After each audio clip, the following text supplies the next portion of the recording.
When was the last time when you tried something new just because you were curious?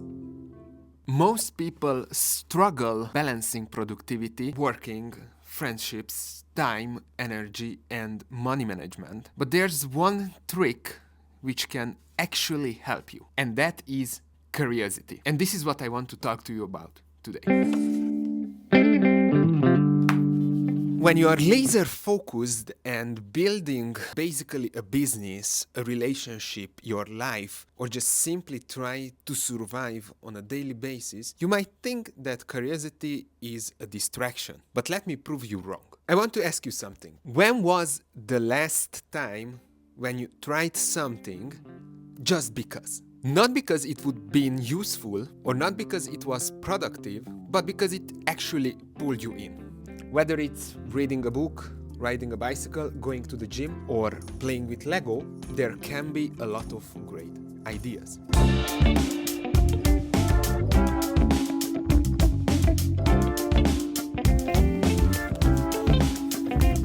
Quoting Morgan Housel, one of my favorite authors around the money topic, he says the following on the page 159. I can't recommend this enough. Within the confines of your budget, experiment with as many types of spending as you can, cutting quickly and without mercy the things that aren't working for you. Trying new things creates variety in life, which is a value of all of its own. Now let me elaborate a little bit.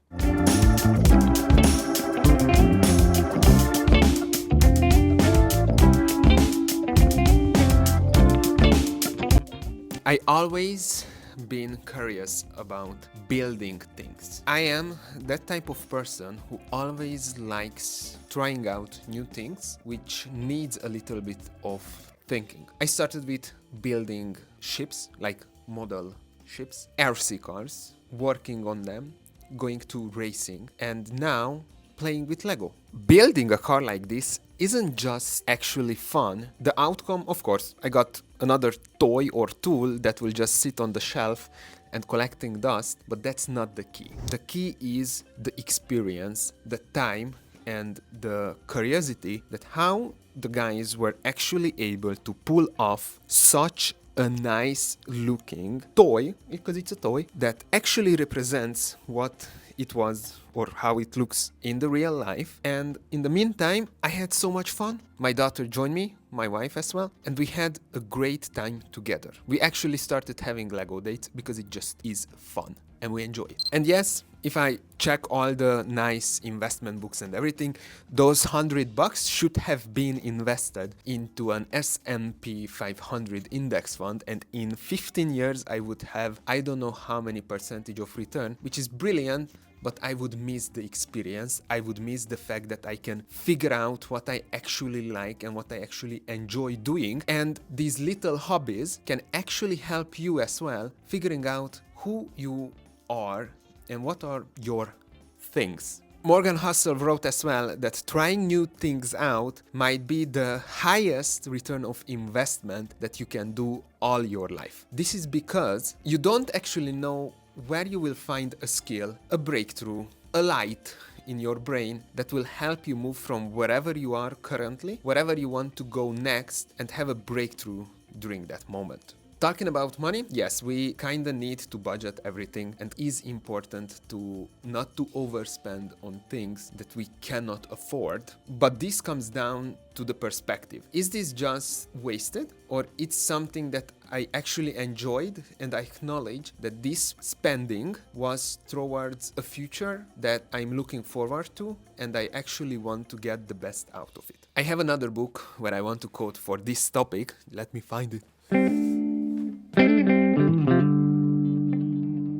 Ramit Sethi, in his book, has a lot of great ideas. In the book of I Will Teach You to Be Rich, he talks about the following. He has a full chapter about how to spend extravagantly on the things you love and cut costs mercilessly on the things you don't, without making annoying budgeting.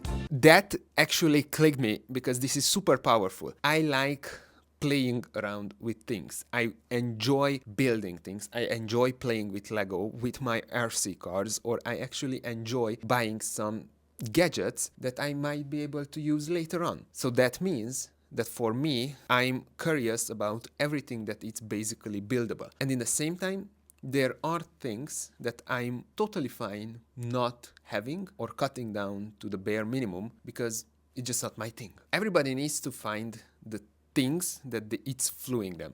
Maybe buying some designer clothes, or maybe eating out almost every single day, or maybe it's playing with Lego. But as soon as you know it, and you cut down everything else, it's a perfect balance. Maybe it's a little bit over-exaggerated in one thing, but it's under-exaggerated on the other one, and that balances out your balance sheet at the end of the month. So if there is something that you've been holding back, or you wanted to try, maybe this is the sign, and it's worth trying it. Maybe you find some happiness, peace, and some excitement in it. And don't do it because it's practical, but do it because it might unlock something that was unexpected. I realized that most of the things that I have built, for example, my book and other personal projects that I actually finished, it started with curiosity. I was curious about photography. I was curious about castles and travel. And that curiosity helped me to put together a book. Even in my day-to-day work, I feel that curiosity is the thing that it fuels the growth, and it helped grow